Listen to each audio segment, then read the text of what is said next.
Hola mis queridos amigos, nuevamente con ustedes, su doctor Tigre, el que ronca en esta negra noche neoliberal latinoamericana, sudamericana y ecuatoriana, su consejero de internauta en aspectos de política, salud y ambiente. Hoy hablaremos acerca de lo que está sucediendo en este preciso momento cuando existe un bloqueo a la candidatura de Andrés Arauz que esperamos pueda ser resuelto antes de que esto se convierta en una bomba y explote. Porque la situación que presenta Ecuador es que la pandemia continúa y no se ha logrado controlar. En segundo lugar, el clima está frío, especialmente en la Sierra Norte, y esto está ayudando a la pandemia. En tercer lugar, estamos atravesando el periodo de siembras en la Sierra del Norte de Ecuador y especialmente en este periodo de siembras, pues los campesinos invierten su capital y no tienen recursos después de este tiempo hasta que cosechan en el mes de marzo, que comienzan las primeras cosechas del maíz y las primeras cosechas de las papas. Entonces, en la sierra se produce un periodo en el cual no hay ingresos, sino que hay gastos por parte de los campesinos.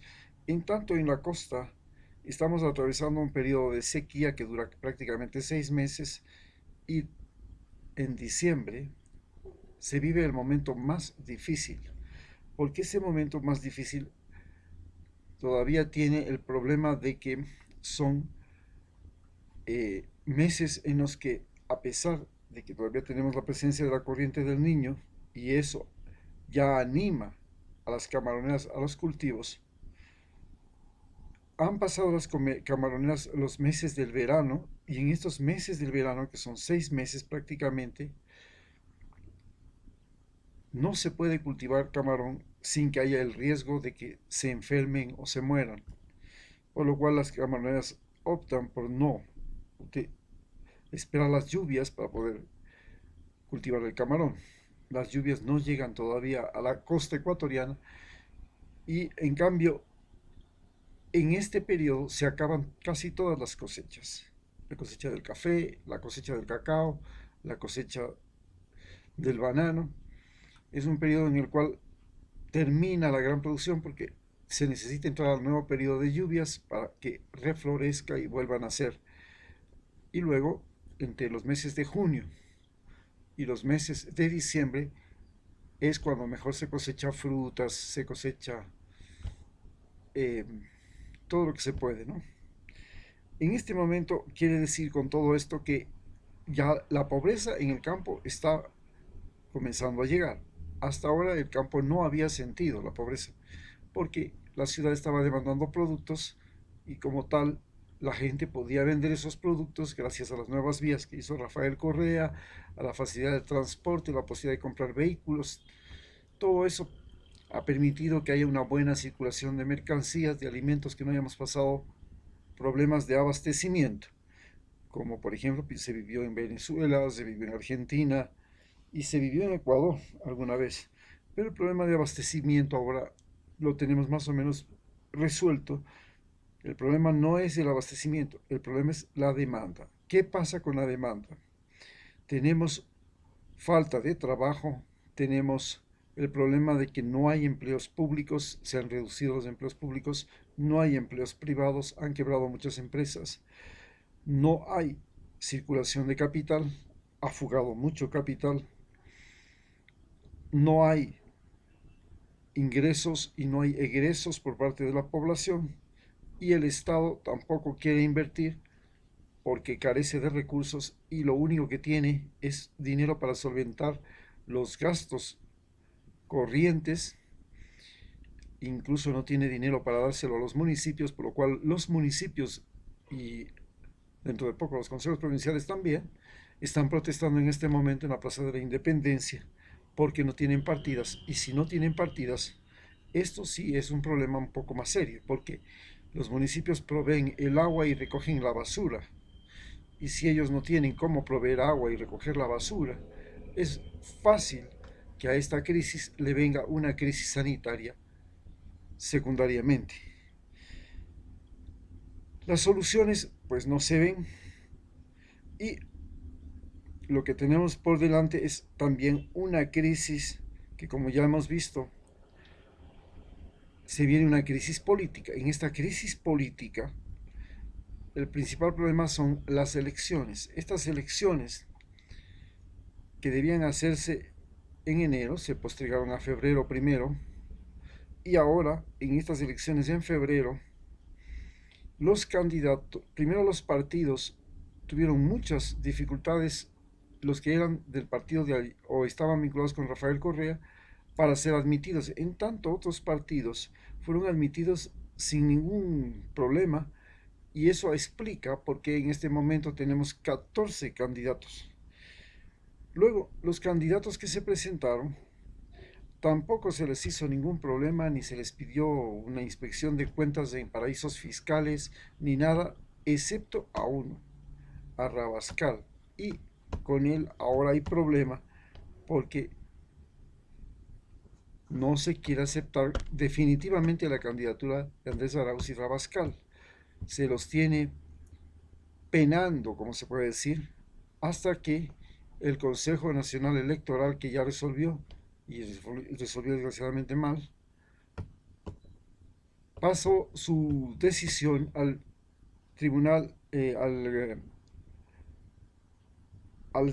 Consejo Nacional Electoral, y este Consejo Nacional Electoral tiene que tomar la decisión de si participa o no la lista de Rafael Correa. En este momento, Rafael Correa y su representante, Andrés Arauz, están haciendo campaña política porque en realidad, si no lo hicieran, estarían en desventaja frente a otros candidatos que ya están en campaña política. Pero se dice que la campaña política definitivamente tenía que haber empezado recién el 31 de diciembre. Si hay un mes, el mes de febrero, para hacer campaña política. Pero todos los candidatos ya están en una carrera. Están haciendo reuniones, meetings, presentaciones, campaña por internet. Y en esta campaña por internet tenemos el problema de la campaña sucia. ¿Cuál es la campaña sucia?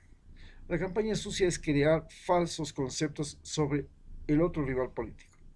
En este caso, la campaña sucia está dedicada fundamentalmente al candidato Andrés Arauz, al que se le acusa de que quiere hacer desaparecer la dolarización, lo cual él lo ha negado Rafael Correa, y son conscientes de que eso no es posible en este país, porque es un país que ha manejado el dólar desde hace 20 años, y que la dolarización fue la que impidió la caída de los salarios, y fue la que impidió que los presidentes hicieran devaluaciones, y al hacer devaluaciones pues caían los salarios, caían el precio de todo, y pasaba lo que pasa en Argentina o Venezuela, que cuando caen los precios comienza y caen los salarios, a su vez cae la demanda y se produce un círculo vicioso. Gracias al dólar, esto se interrumpe y la capacidad de compra se mantiene en la población, lo que todavía permite crear una oferta y demanda interesante que está visible todo tiempo en las calles, pero con el gran problema de que no hay circulante. Además, la crisis sanitaria ha creado otro problema para los candidatos, el problema de la convocatoria. Hoy la convocatoria no es posible, no se reúnen, porque hay el riesgo de que la gente se enferme, y si alguien se reúne con mucha gente, pues se convierte en un agente provocador y propiciador de la pandemia, como sucedió con Donald Trump en Estados Unidos. Entonces, las convocatorias y toda la acción que están haciendo los candidatos lo hacen en función de la llamada agenda de medios. Tienen que recurrir a la radio, a la televisión, porque esos son los principales lugares donde ellos creen que pueden hacer actividad. Pero en realidad, en este momento, la radio y la televisión no son tan interesantes, porque en la televisión hay una gran influencia de la televisión internacional, extranjera, especialmente en los campos donde entran solo canales satelitales, también entran canales nacionales, pero por la televisión satelital, y entonces entran también canales satelitales, y es la televisión internacional la que tiene más influencia en las áreas periféricas rurales. Pero en las áreas urbanas todavía tiene la radio y la televisión local alguna influencia, que cada vez es menor porque la gente tiene más atención en las redes sociales. Entonces la campaña debería dedicarse a eso. Con esta situación es la que estamos viviendo y la crisis se ahonda porque la incertidumbre se ha convertido en la principal marca y la principal patente de Lenin Moreno. El gobierno de Lenin Moreno se ha caracterizado por ha manejado la incertidumbre y ha manejado muy mal. Ha creado incertidumbre, ha creado duda, ha creado sospecha, ha creado ansiedad, miedo, temor, y como consecuencia de eso estamos frente a una gran explosión social que tiene que reventar en algún momento.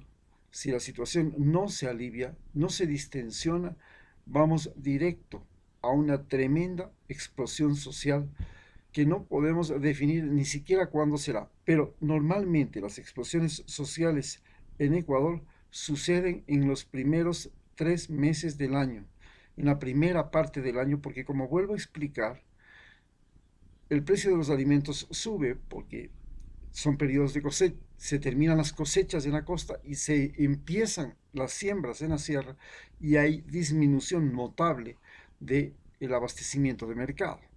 Este es un factor. Segundo, la incertidumbre electoral, que es otro factor.